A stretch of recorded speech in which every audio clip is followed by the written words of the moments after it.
Opa, como é que vocês estão? Seus safadões, tudo bom com vocês? Continuação de uma obra que a gente já tem no canal. Se quiserem uma próxima parte, já sabem, né? No episódio anterior, o velho Lamude disse que está próximo de estourar uma guerra e um dragão no norte está destruindo tudo. O Prota, com a ajuda da Zemina, finalmente conseguiu colocar o cavalo dentro da cidade. O Rudiger e sua menina Gato vão chegando nas montanhas de gelo e lá só vão vendo um monte de corpo. Fizeram uma limpa no local, todo mundo falecido. A menina Gato falou que eles foram mortos em um instante e tinha mais de 50 pessoas. O Rudiger fala que sim, foi tão rápido que eles provavelmente nem perceberam que morreram. O relatório do Joseph estava correto. A existência mais perfeita foi partida em pedaços por um mestre de espadas. E conforme caía no chão, ela espalhou seu sangue por todo mundo. Foi assim que os restos do dragão caído foram aparecendo. Alguns dragões perderam as suas asas, outros perderam as suas escamas, alguns perderam seus olhos, e eles foram separados enquanto esqueciam da sua origem. Mas existe um que por motivos desconhecidos percebeu que é um dragão que possui a perna mais perfeita de todas. Ele não era aleijado. A vida é um ciclo sem fim de escolhas. Já que ninguém pode tomar decisões por você, existem momentos que você tem que controlar a situação por conta própria. E agora é hora dessa decisão. É quando eles realmente percebem o tipo de seres que eles são. Ele pretendia ignorar todas suas ordens. Jorge, seu miserável. O Jorge fala que ele não é o Lorde de Sigmund. O Ruivo manda executar todo sobrevivente da frente de batalha do movimento anão. Essa ordem tem a estampa do seu tio, o Conde Gaydar. Foi quando o Jorge disse que ele tem olhos de uma boa pessoa. Eles são apenas refugiados. Mas o Ruivo falou que eles provavelmente vão decidir que essas pessoas não são diferentes. Mas o Jorge falou que não podia tomar essa decisão. E o Ruivo dizendo que duvidar da decisão dele é o mesmo que não ser leal. Você abandonou a jura da lealdade que fez sobre a bandeira de Gaydar, mas o Jorge fala que não, ele é humano, não pode seguir uma ordem ridícula como essa. E o Ruivo falando de vocês aí, vocês pretendem seguir o Jorge ou não? Mas os outros cavaleiros eram tudo cagadinho de medo, falando desculpa aí Jorge, a gente sente muito por isso, mas não vamos fazer isso não. Não importa o quão errado seja a ordem, um cavaleiro nunca deve negar as ordens do seu lorde. E todo mundo deixou ele de lado e ele foi abandonado. Mas o Jorge olhou pro Godin e falou que estava de boa. Você é muito novo para isso. Para um mundo onde você possa brilhar ainda mais. No norte, eles precisavam tomar cuidado com os cavaleiros do Duque de Ferro de Beizid. Tem informação de que o Barão Utaman tem feito movimentos suspeitos. Essa é a lista de cavaleiros com o Duque de Ferro e a Casa Beizid. E o Godin olhando tudo, falando que essa lista do Beizid não mudou nada em relação aos últimos anos. O Cleitinho diz que eles falharam em criar uma nova geração. Tirando o filho mais velho Rudiger, não existe novos cavaleiros dos últimos tempos que valem a pena ficar mencionando. E o Godin manda eles não tirarem conclusões precipitadas. O peso do nome Beizid não pode ser estimado com apenas um relatório. Assim como ele era a espada oculta do Gaydar, Beizid também deve ter a sua própria espada oculta. Os Cleiton ficam pedindo desculpa. Falaram errado. Mas parando para pensar, uma pessoa da sua cidade natal que está na casa Beizid disse algo interessante. Não tenho certeza se deveria falar sobre isso. Mas o Godin manda ele falar, pô. Abre a boca aí, meu nobre. O Cleitinho fala que ouviu que um servo da casa Beizid é uma verdadeira promessa. Seu nome é Vlad de Soara. A primeira aparição dele foi na batalha com Deimar. As pessoas dizem que ele usou aura naquele local. Todo mundo surpreso que um servo usou aura. Isso deve ser ridículo, só pode ser mentira. Parece que os Beizid estão loucos criando rumores malucos porque falharam em criar uma nova geração. Nesse ritmo daqui a pouco eles dirão que mataram um dragão também. E o Godin falando que se lembra desse nome Vlad. Começa a lembrar daquele garoto louro que ficava chorando. Aquele pirralho se chamava Vlad também, mas sem chance, não pode ser ele. Simplesmente lembrou do nome e do rosto daquele moleque. Mas mesmo assim, ele de fato mostrou o potencial, ao ponto de querer trazer ele consigo aqui pra dentro. Mas não sabe se ele ainda está vivo. E o Pro tá aqui falando que acha que vai bater suas botas. A espada manda ele parar de ficar chorando feito um bebê e terminar a comida. Prota fala que não é isso. Teve uma batalha guiada com o Sr. Jarger pela manhã. E treinamento de fortalecimento do corpo da hora com o velhote de tarde. E um treino também e uma conversa sobre o progresso de treinamento de noite. Ele realmente acha que nesse ritmo vai bater as botas. A espada fala que ele não sabe a sorte que tem. Ele deveria estar grato por todo mundo ficar ensinando ele. O Prota fala que sabe e é por isso que está rangendo os dentes e faz o treinamento. Já vem chegando o Goethe falando: e aí, como é que você tá, capitão? E o Prota perguntando qual foi das bagagens. O Goethe fala que o Joseph pediu para ficar aqui de agora em diante também. Ouviu que ele fez um estábulo no quintal apenas para o seu cavalo. Onde que está o cavalo? Ele também precisa estar lá com ele. E o Pro tá perguntando se ele vai mesmo conseguir lidar com aquilo. Mas o Goethe fala que é um cavaleiro da casa Bezid. O Pro fala que tá de boa então. Te desejo toda a sorte do mundo. Se já terminou pode sair, não tem energia para ficar conversando. Mas o Goethe fala que pediu para ele voltar para casa também. É uma ordem do Sr. Joseph. Ele provavelmente te chamou para te tirar do seu castigo de novo. Assim que volta, o Prota fala que foi um tolo por acreditar naquele mentiroso safado. Todo mundo tá reunido mais uma vez. Essa não é uma atmosfera onde ele lhe tiraria do castigo. Parece que vai tomar outro. O Joseph fala que naquele dia, na vila do Barão Utaman, ele desafiou suas ordens e salvou as crianças. E se a mesma coisa acontecesse de novo, o que você faria? Ainda desafiaria as minhas escolhas. O Prota fala que jurou dizer a verdade pra ele e não a sua lealdade. Portanto, não pode mentir pra ele. Fala que sim, iria desafiar de qualquer forma. O Joseph fala que é isso mesmo. Foi por isso que eu te escolhi, moleque. Embora honra seja uma luz que ajude os outros a ficar brilhando, a consciência é uma luz que ajuda você mesmo a ficar brilhando. Quando você se perde, ela se torna sua bússola para o caminho correto, já que você encontrou seu próprio caminho e espera que essa armadura lhe ajude a proteger a sua consciência também. A armadura enviada pelo San Rosino, como uma organização que criou a maioria das armaduras de ferro, essa incrível armadura foi feita por várias técnicas. Sabe que ele não aguenta tirá-la ainda, porque cada arranhão nela é uma prova do caminho que você escolheu até agora. No entanto, essa armadura é a prova do caminho que você encontrou. Venha dar uma olhadinha de perto na sua armadura. O cavaleiro que protegeu o respiro das crianças. Essa é a frase que está escrito. O caminho que você vai seguir de agora em diante é esse caminho, garoto. Enquanto isso, num local congelado que não é no norte, eles falam que isso tá muito ruim. Esse é o sucessor do Duque de Ferro, o Volkov. Vê um grande fogo na sua frente e vários cavaleiros correndo com uma tocha na mão no meio do gelo. Não sei como não apaga. E atrás dele, um dragão branco vem vindo muito puto. E os cavaleiros correm e falam: nossa, vamos ser pego, velho. Só preciso de mais um pouco e tudo vai dar certo. E o dragão branco falando: espera aí, Neng, vamos conversar. E o Volkov só segurando uma lançona na sua mão, falando que agora vai dar certo. Começa a imbuir a aura pra ela ficar mais forte. E já vai mandando a lançada, falando: receba. Mas o dragão branco percebe no último segundo. Mesmo assim, a lança vem vindo bem pertinho, quase pegando no seu olho. E o Volkov comemorando, falando que peguei. Agora já era seu dragão safado. Mas o dragão branco tinha o instinto superior e consegue desviar no último segundo.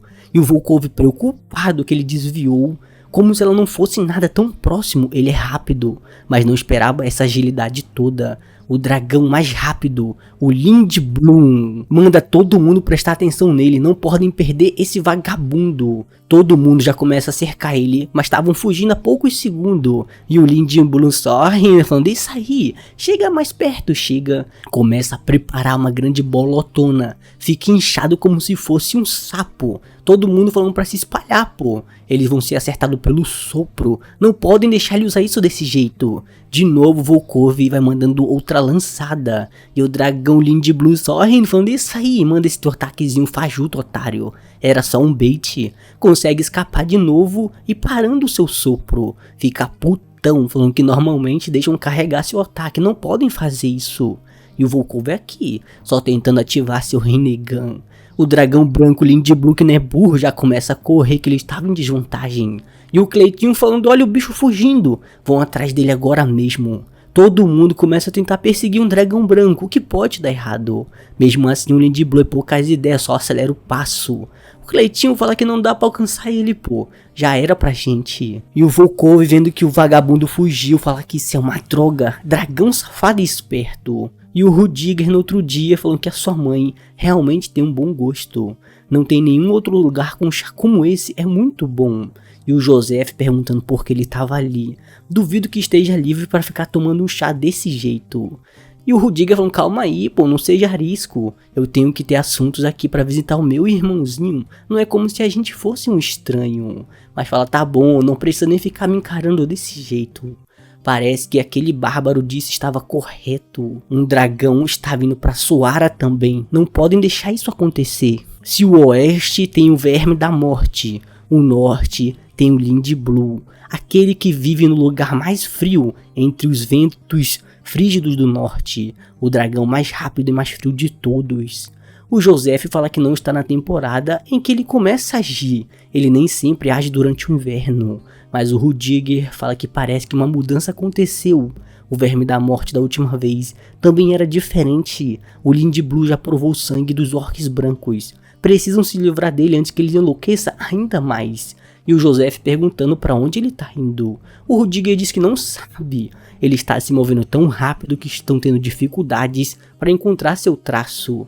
Mas o Joseph fala, pera aí, não significa que não podem fazer nada sobre essa situação. O Rudiger fala que sim, é por isso que foi ordenado subjugarem o Lindblum. O Joseph já fica perguntando como vai ajudar. Soara vai prover qualquer suporte que ela puder também. Mas o Rudiger fala que além do reconhecimento preciso, ele também precisa de alguns cavaleiros. O Joseph fala que esse é um pedido lógico, de quantos ele precisa. Mas o Rudiger fala que quer só um, meu parceiro. O José fica pensando que ele quer um, mas ele vai precisar de pelo menos vários para lidar com o dragão. Estão em uma situação onde não vai conseguir rejeitar o pedido dele, mesmo que ele peça por todos seus cavaleiros. Mas realmente ele só precisa de um. O Rudiger fala que é diferente do verme da morte. Espadas funcionam muito bem no Lindblum, embora isso só aconteça se as espadas conseguirem alcançar o dragão. E o Joseph perguntando de quem ele precisa. Na mesma hora, já vem chegando o Prota na porta. E o Joseph fala que não chamou ele. O que tu tá fazendo aqui, meu parceiro? O Rudiger fala que estava impaciente e chamou ele sem a sua permissão. E aí, quanto tempo, o matador de dragões mais forte do norte. Depois disso, o Prota volta pro seu quarto para ficar alisando a sua espada, dizendo que dessa vez vai levar mais de um mês. A Zemina fica falando que é bom, que ele está ocupado, e ele está ficando muito popular, não é, Vlad? Seria ótimo se a sua mãe pudesse te ver assim. E o Prota sem entender porque ela começou a falar isso do nada, já fazem mais de 10 anos.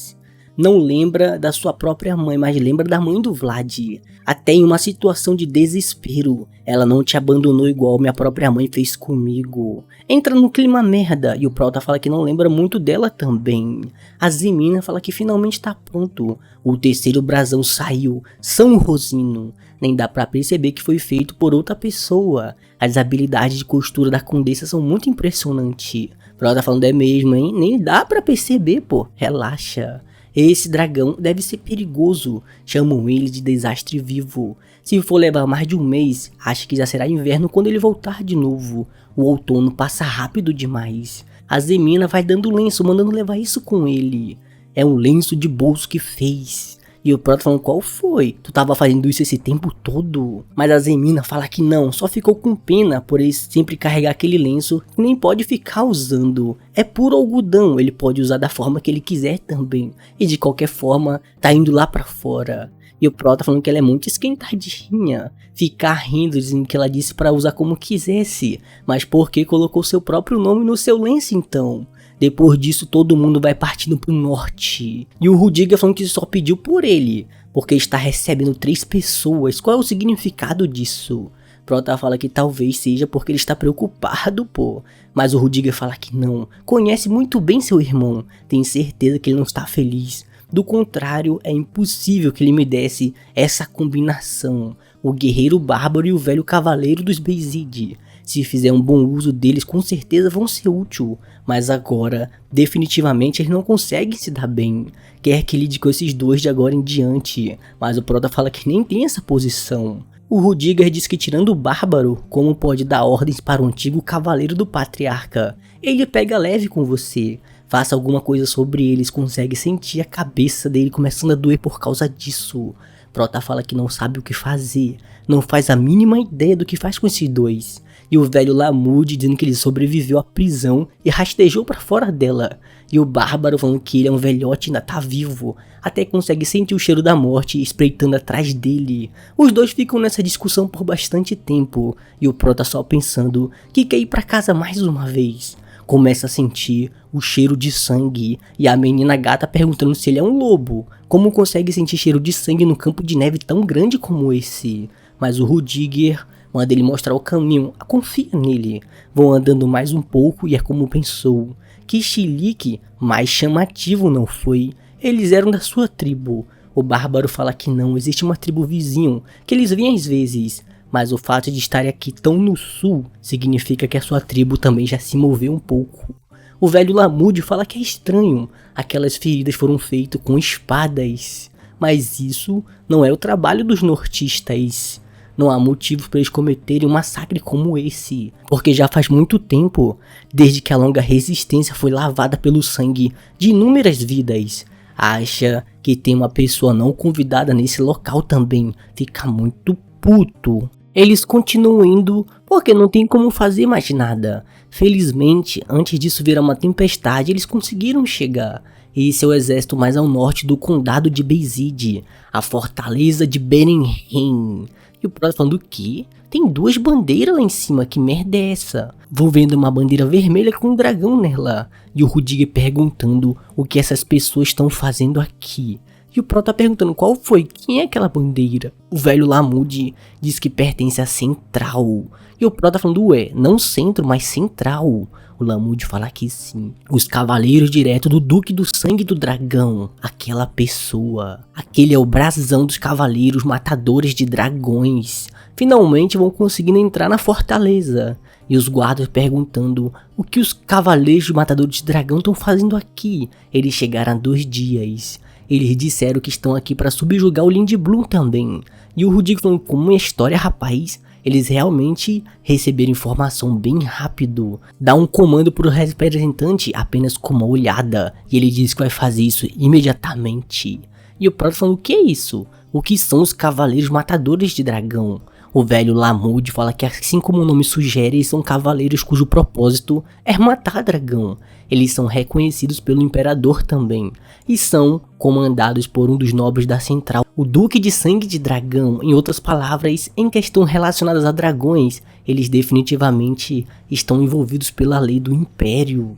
Prota fala, caramba, alguns cavaleiros poderosos estão vindo pra cá então. Acha que houve um grande incêndio por aqui também. O velho Lamude fala que a fortaleza por si só é um farol. A fortaleza Berenhen também é conhecida como o farol dos Beizid. Para roubar e ser roubada. Para reconstruir a fortaleza que foi queimada também. Uma enorme muralha para os bárbaros e monstros. Mas uma fortaleza de vontade indominável para o condado de Beizid. E pensar que eles simplesmente ergueram a sua bandeira sem a permissão do orgulho de Beizid. Não me surpreende, o garoto está furioso.